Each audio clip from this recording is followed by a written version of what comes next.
Welcome to today's show, brought to you by Apprentices, live from their new home at Imperial College, iHub, White City. Today marks the start of National Apprentice Week, and to kickstart the week off, we will be debating the world of apprenticeships, university and business, to give you some insight from our expert panel. Joining me today is Leila Navabi, who, with no encouragement or advice from school, took it upon herself to research the opportunities out there other than university, which found her moving from Wales to pursue a digital apprenticeship at MTV. We have Jason Moss, CEO of Apprentices, the UK's leading provider of creative, digital and HR apprenticeships. Representing the university sphere, we have Paul Hampton, Outreach Manager at the University of Westminster, and Kiera Ashman, a student from Bournemouth. Hi guys, welcome. So to go into the research by Apprentices, they found the average age of the board member in the UK is just 44, with leaders of some of the UK's most exciting digital businesses aged under 40. With such career opportunities available from an early age, it's clearly important that educators, parents and UK businesses need to work together to ensure talented young people are given the right guidance and advice, whatever they want to do. So guys, lovely to have you here, and we're going to start with some questions, and I'm going to direct this one to you, Jason. Okay. Do you think more should be done to nurture young talent, particularly when it comes to business and digital skills? Yeah, absolutely, I do. I guess one of the fears is that untapped talent, that young resource that's out there wanting to work, particularly in our sector in digital, creative and IT, perhaps is overlooked. And certainly when we spoke to a number of our employers, 93% of those senior business leaders suggested that actually they thought also that more should be done within schools, particularly to help people, certainly for the sectors that we work in. You could argue for other sectors too. Amazing. Paul, do you want to jump in? And that's not just applicable to this particular sector. I think it's indicative of many industries that young people in this day and age do not know the full extent of what is out there and what's available, and also the number of routes that you can go into the world of work, whether it's through apprenticeships, whether it's through going to college, or whether it's going straight into it, or whether it's going into university. And in particular, I think some of the focus should be directed towards parents as well, because when I see students in particular, it's the same career trajectory programs that they want to go into, and they're missing out on all sorts of different exciting job opportunities as a result of that. Yeah, completely. So different paths, but we'll come back to this in a bit. I want to take it to you, Leila. So you were 19 and you already have an amazing apprenticeship at MTV. So talk us about the process that you went through and how you got the opportunity. Okay, so yeah, it was quite a rigorous process actually, from finishing my A-levels in a short span of time. Yeah. So I finished my A-levels in June, July, and so immediately, actually it was the same week as my A-level music exam that I went for my interview at MTV. I found out I got the job, and sort of in that 2 weeks, I had to move to London from Wales, So which was exciting. yeah, it was really good. It was exciting. It's maybe not the right word for that to describe those 2 weeks. But you know, we got there. I found the opportunity on Art Apprentices. I never had sort of any advice from school.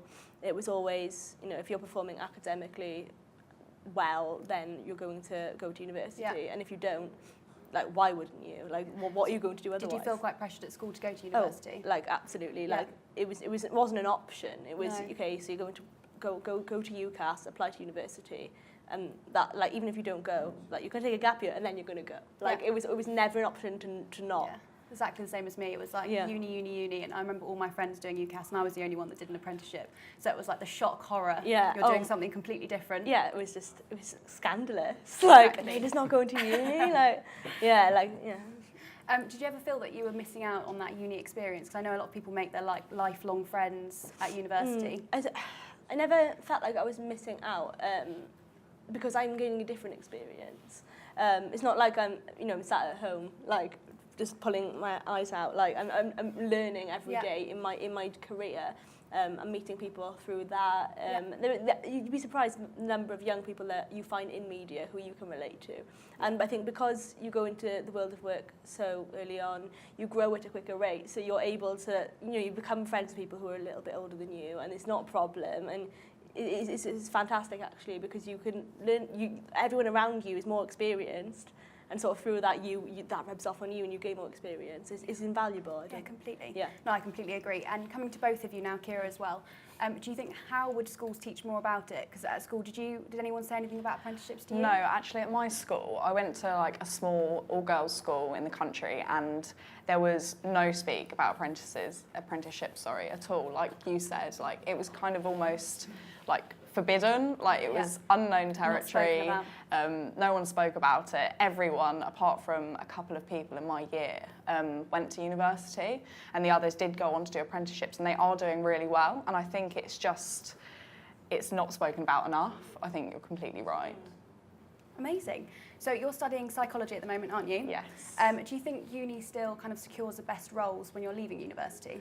I think it really does depend on what route you want to go into in life. I think with jobs like media and maybe TV production, if you want to go into acting or drama, I think then apprenticeships are completely the right option. But I think if you're not too sure about where you want to go, or you want to do more of a research role or an academic role, or you just want to expand your learning, I think university is one of the best options, because you do gain experience in so many different areas. You get so many opportunities that you wouldn't necessarily get from just going straight into the world of work.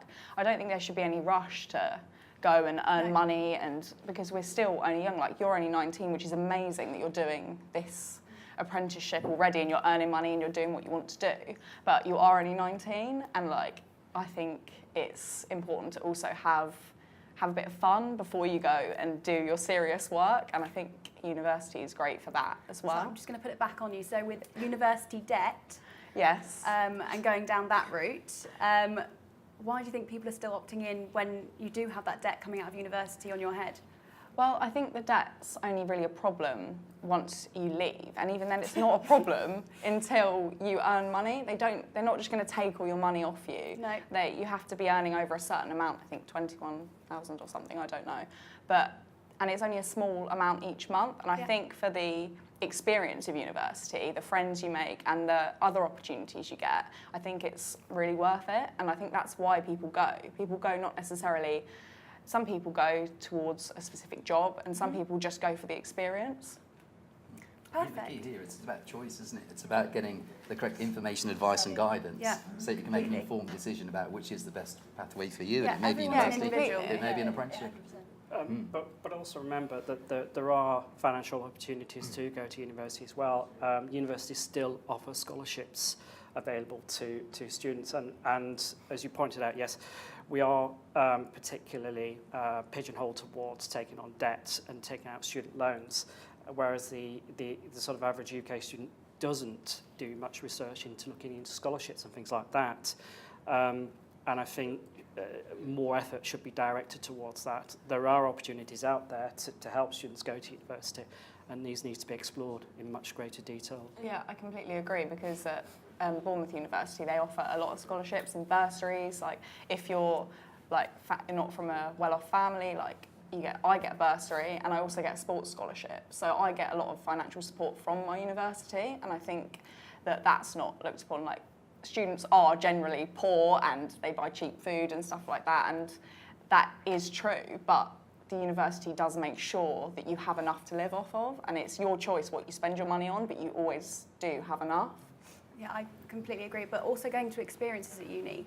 I think someone told me earlier, is it Olympic B weightlifting you do? Oh yeah, so I'm an athlete for the university. So when I went to university, talking of experiences that you get at university. So that was through university? I never even knew what it was before I went. And when you first go to university, you get this leaflet, and it's like all about the fun things you can do at uni, and it makes out that uni's like amazing. And so I just was looking through it, and I was like, Olympic weightlifting. I was like, what's that? Like, and I've always liked to go like sports when I was at school and stuff, and I went along, and it was basically like, I don't know if any of you have ever heard of Olympic weightlifting, but snatch and clean and jerk, and it's what they do in the Olympics, and I learned how to do that at uni, and I've progressed. I was intensively coached in my first 2 years through the university, and I've progressed so far that I now compete nationally. Like, so I competed at the National under-23s last year, and that's an experience that I never would have had going into the world of work. I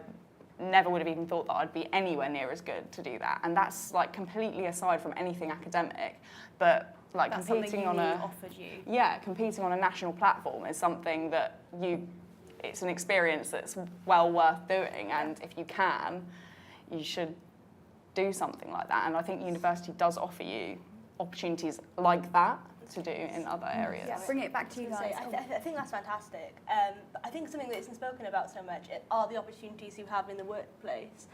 I'm a member of like many different like sort of little groups we have within the workplace, and part of the long distance running team. They do regular runs for charity. And that's through your apprenticeship. It's from my job really. Like okay. Any colleague, you know, it doesn't matter if you're doing an apprenticeship or whatnot. Entering the world of work, I think there's a really common misconception that, you know, the fun part of your life is over. Like, I think maybe people see that, perhaps, you know, like, correct me if I'm wrong, it's often seen as like the 3 years of your life where you go and like figure stuff out and like make mistakes and just like, you know, have a good time, and then you enter the world of work and it's all over. Like, how sad would that be? Do you know the fact that the minute you enter the workplace, that your fun life is over, and now you're just going to work until you die? Like, that's not what it's like. It's you know, I'm part of so many, like, there's so many groups, like, that I myself am part of, like, we have a group called Emerge, which is this LGBT society, which we do, like, sort of fantastic, we go see films, like, it's great, you get a lot of companionship within the workplace, and I think that isn't spoken about often enough. You know, these are people I spend 9 till 6 Monday to Friday with. Do you know what I mean? Like, you make friends. Yeah. You're not losing out on that. And sort of in terms of sort of financial capability, bringing it back to that, I think obviously you said that there is a lot of help out there for young people, and it's important to stress that if you want to go to university, that you can. But for myself, it's been very freeing being able to be sort of financially independent from my parents. And I know, like, I'm lucky enough to have very supportive, fantastic parents, but not everyone has that, you know, and some people can come from wealthy families who don't want to support them. And if that's not me, but if you are from that bracket of people, you're not going to get a maintenance loan. People are living off very small amounts. I know friends that are struggling, you know, just to survive, like, and borrowing money off friends. And I think that can be a cause for concern sometimes. And I'm sure there are help within universities to deal with that, but it's not an ideal situation to be in. And I think this could be an opportunity for someone in that situation. Completely. To flourish. So we have a lot of live questions coming in from people watching, so we're just going to take a couple of these, guys. Okay. So there is a certain lifestyle, this is from Felicity, and assumption that comes with going to university. What would you say to those who are put off apprenticeships due to the lack of the same? Is that coming to me? Anyone I was looking at you. You were looking at me. I think that actually Leila has probably just almost summed that question up really quite perfectly. The thing that I would add to it around the financial side is the opportunity to move from Wales into London, the fact that you can get your own place, perhaps have enough money to buy your own car, go on nice holidays. You know, there's the other side of actually.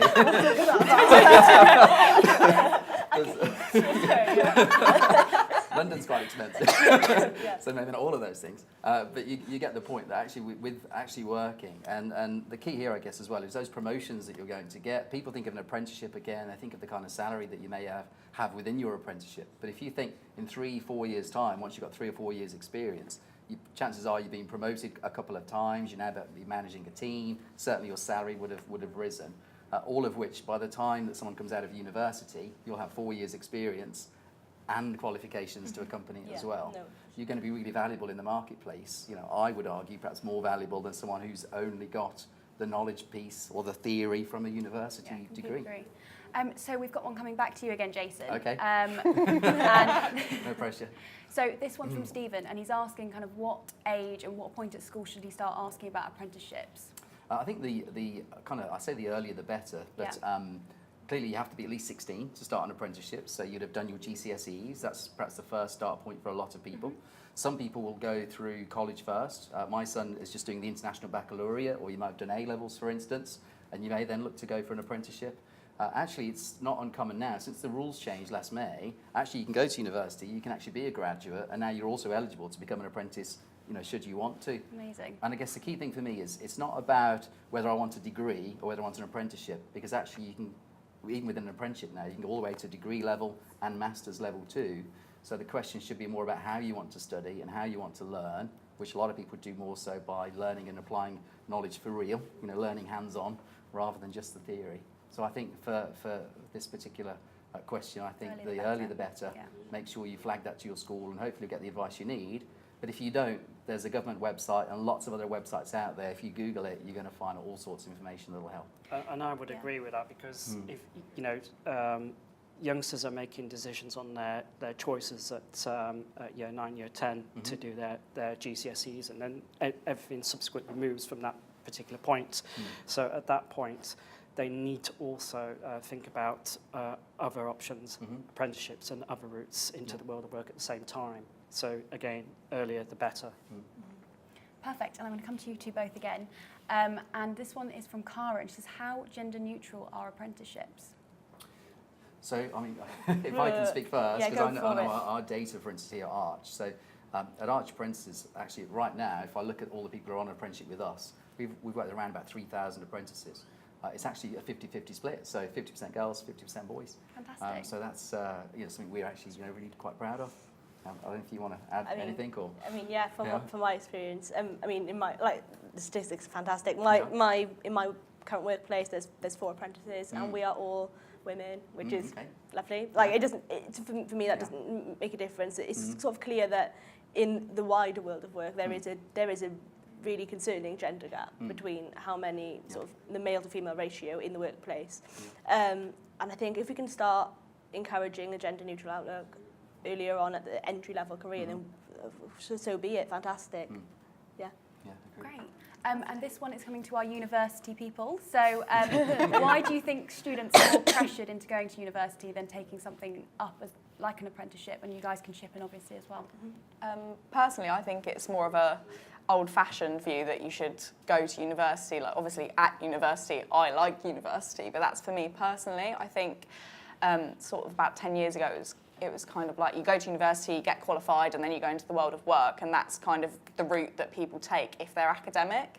And I think that that's sort of changing at the moment, because apprenticeships are becoming more like prevalent, more people are going, and I think that it should be implemented earlier, earlier in schools, that people learn about it, because I think there is 2 different routes to learn. I think it depends on you as a person and what you enjoy doing. Like, I enjoy learning, and I enjoy writing and reading books and things like that, so I want to make the most out of that opportunity. But for Leila, like MTV, like that's amazing. Like, that's what she wants to do, exactly what she wants to do, and she's getting the experience, and I think that's amazing. There are 2 sort of things to remember here, that a decade ago it was the government's agenda to ensure that at least 50% of the population has or does achieve a university education. So we've had that enormous pressure that's been exerted from successive governments. But at the same time, university has changed over that particular period. Nowadays, courses are a lot more specialised. So it isn't just about the academic routes that you learn. There's a high vocational element to the courses that many universities offer, and it's the combination of the 2 that are now adding to the experience for those that do pick that route. I completely agree as well. Also at my university, I don't know about other universities all the time, but they offer a placement year in your 3rd year, and that is industry experience. So you go through the whole process of applying for a job, and you take a year out of uni and you go and work in the industry that you want to work in. And a lot of my friends at university doing marketing, business, they had their placement year and they got a lot of valuable experience, and they did work, and then they've gone back into their final year. And it is like, a lot of people say you leave university and a lot of people don't have a job and they don't know like what to do or where to go. But I think in more recent years, they are putting more of a placement sort of work experience role into university. So I do think that university now offers a bit more of both. So it's not just one or the other. They are recognising that you do need the experience in the industry that you want to work in. And just moving on with that question, do you think uni teaches you things like business, for example, like obviously living costs and that kind of thing? Do they offer you courses like that where you can take up and understand that? I think they don't do it enough. they don't offer you, unless you do a business course, they don't, like in my course, psychology, it is just psychology. They do offer like careers advice and obviously like placement opportunities, and there is careers fairs and business fairs, but that's off your own back. If you want to learn about it, you go and learn about it. It's not forced upon you. Okay. Nice, lovely. So we have a question. Oh, yeah, of course. Sorry to interrupt, but well, one of the things that's important, I think, when apprenticeships are created, they're created by employers now. So they're created by groups of employers. They're called standards, created by these groups called trailblazers. And they basically determine the knowledge, the skills, and the behaviours that you need to be able to demonstrate within a particular job role. And I think that's one of the key differences when you talk about business and about applying your knowledge. You know, that's an apprenticeship really is the only place really that you can do that properly, where you're actually learning the theory and the knowledge, but at the same time getting the opportunity to learn the skills and the behaviours by doing the job for real in everyday pressures that brings. And apprenticeship is the only way that you can do all of that. Perfect. Paul, do you? I wouldn't entirely agree with that 100%. As I say, because within the course nowadays, you do get the option of doing a year out in industry, and the purpose of that is to apply those skills as part of the course. And the more we go towards that model, then the better it will be for the student. But those that don't do that, they still have the opportunity of working through the university channels. So they can pick up part-time jobs, they can do work through the career centre, pick up all the different opportunities. It's up to the students to take those skills and to learn them and bank those skills as they go through university. We would suggest to students nowadays that you can't go to university and just learn the course. You have to come out the other end with a whole package of skills, whether that's life skills or whether that's career skills or whether that's job skills or anything. Any additionality that they can add to their experience at university will stand them in good stead. Completely. So we've got a question from Jake, and he says, are there any industries in particular that benefit from having an apprenticeship? So, to you guys. Leila, do you want to jump in? I can take that, yeah. I mean, in terms of digital, which is sort of my sector, and social media, I think in employing younger people, like it's a quite, from my experience anyway, it's quite a young industry. My boss is 30. Do you know, I'm like, my boss's boss. Like, no one really in my particular sort of office is much older than that. And in that, I think I've grown up all my life with technology. I've never lived a life without it. And so in that, I've grown up with the technology. So I think it's interesting taking on younger people at a level that they understand digital markets, they understand digital sectors, they're using, knowing it or not, a lot of us have been using marketing ourselves as a brand. You have a Twitter account, you tweet, you implement your personality online for everyone to see, and that is a form of branding, and I think that's something people don't understand until you get into a workplace, and it's very similar. Like you've done it before, but on a personal level, and I think that's it, sort of interesting. Sorry, what was the actual question? I've gone on such a tangent. So where were we? Particularly. It was. Which like industries would benefit most from apprenticeships? Digital for sure. Media, like digital media, I suppose is my sector, but yeah, digital 100%, because I mean, you're looking at younger people and school leavers who have grown up with the technology. Learn it on the job. Yeah, exactly. Yeah. Great. Does anyone else want to jump in on that question before I move on? I mean, just to add, clearly, you're absolutely right. Technology, anything to do with, we work in IT as well, and things like HR, business, all of those really great subjects to learn by doing it for real.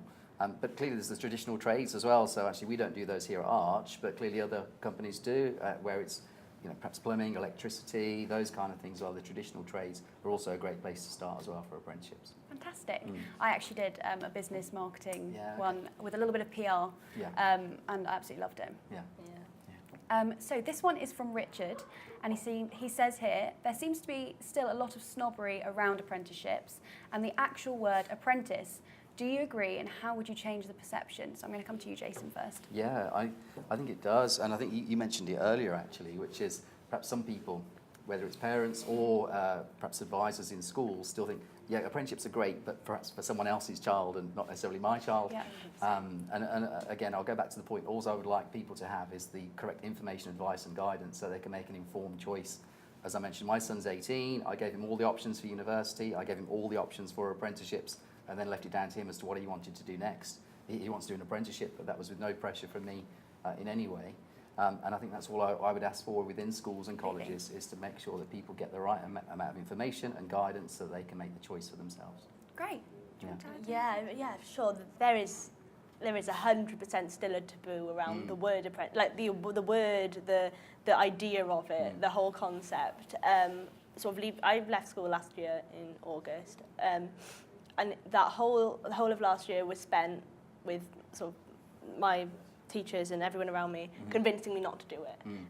But like it was a dirty word. Like, well, why wouldn't you go to university? You've got the grades. You, like that. And it was almost a pressure. Like, so people would pay to have your grades. Why aren't you using them to go to university? And I'm like, well, people are paying to go to university. Like, I don't think people don't seem to recognise that they're spending like a substantial sum of money, and I think it's not something to take on lightly. It's definitely seen as a dirty word, and I don't understand why. You're often seen as less than, or people maybe who didn't know you before go, oh, did you not get the grades that you could have gone to university? You know, it's not a thick people option, and I'm going to say it in that way because that is what people think, and that is the way people perceive you. And oftentimes, you know, I have an A-level education. People will go like, "Oh, but you're not stupid." And I'm like, "Yeah, I know, but why should apprentices be stupid? What constitutes the word stupid?" Do you see things changing now for the future? I hope so. I really hope so. I think more so maybe in London, maybe than in rural parts of the UK.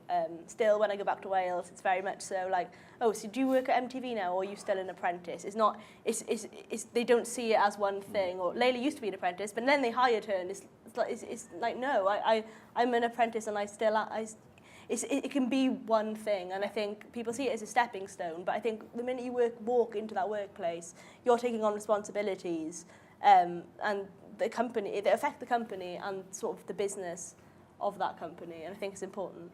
Yeah. Jason, how do you see the perceptions changing? Yeah, I mean, I hope that they are too. The word apprentice was actually within law. They protected it to make sure that it couldn't be used for other types of programs, so that's hopefully a change. The government are often talking about it now, about people do have two choices now, perhaps when they wasn't necessarily promoting the same message before, to your point.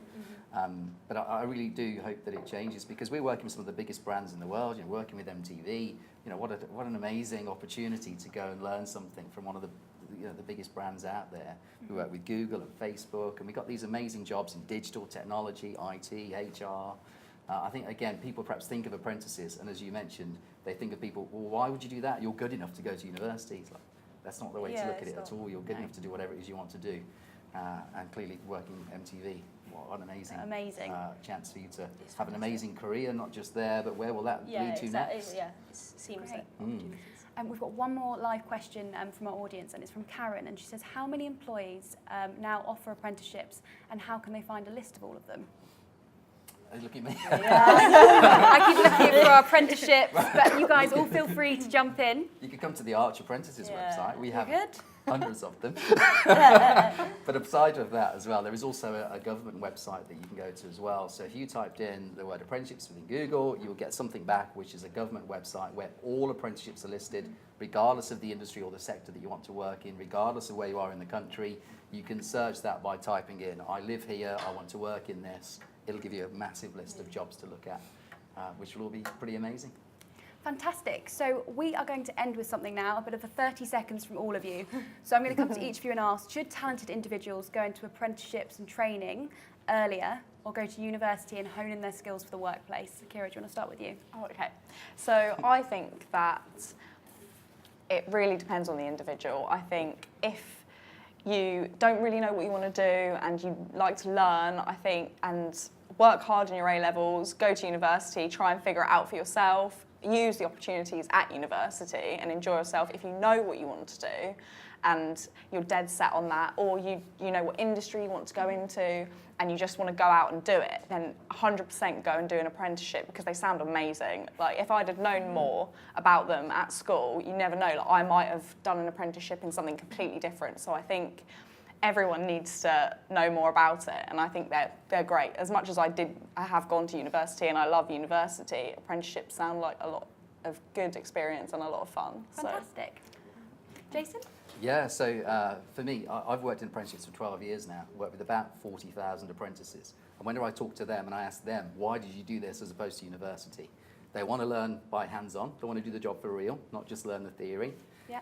They want to gain a network of people that they work with and their colleagues they learn from experts in their fields.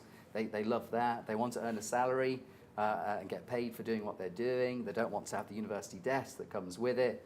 And at the same time, it's about what comes after the apprenticeships. And again, once the apprenticeship's over, that's not the end. As you mentioned, it was a really great point that you said. You're working at MTV, you're employed by MTV. It's not a case of when the apprenticeship's over, the job stops. Yeah, and all the contacts that you make. You're being employed by MTV. Yeah, exactly. Hopefully.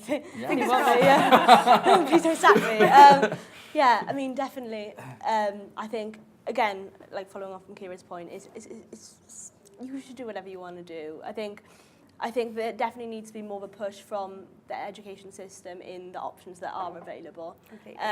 I'd recommend an apprenticeship to anyone who fancies it, to be honest. I think it's an invaluable experience you get. You're getting paid to do it. You're not going to lose anything from doing one. Like you're getting paid, you're getting experience, you're meeting people. And I think in that, that is an invaluable experience. You can't buy that. You can't buy that experience anywhere other than an apprenticeship. And I'd highly recommend it to anyone, for sure. Fantastic. And whatever students do go on to do, and whatever choices they make, it is very much an individual choice. University isn't for everybody in the same way that apprenticeships might not be for everybody. But in doing so, in going to university, not everybody is super confident when they leave school. Not everybody can walk into a job. Not everybody can go into an apprenticeship and come out on top and be in the positions that are in sort of earlier on than expected. University gives people a space to actually grow and nurture and develop those skills. So for some people, that is a route and a viable route for them to be able to explore what they would then next do in their life. Fantastic, and sadly that is all we've got time for. It's been fantastic talking to you all, and I mean I could talk about this for absolutely hours, but in conclusion I think we have to treat everybody individually and hone in those skills for each individual and not do a one-size-fits-all approach. So thanks so much for tuning in, and thank you to our lovely panel, and have a lovely week. Thanks.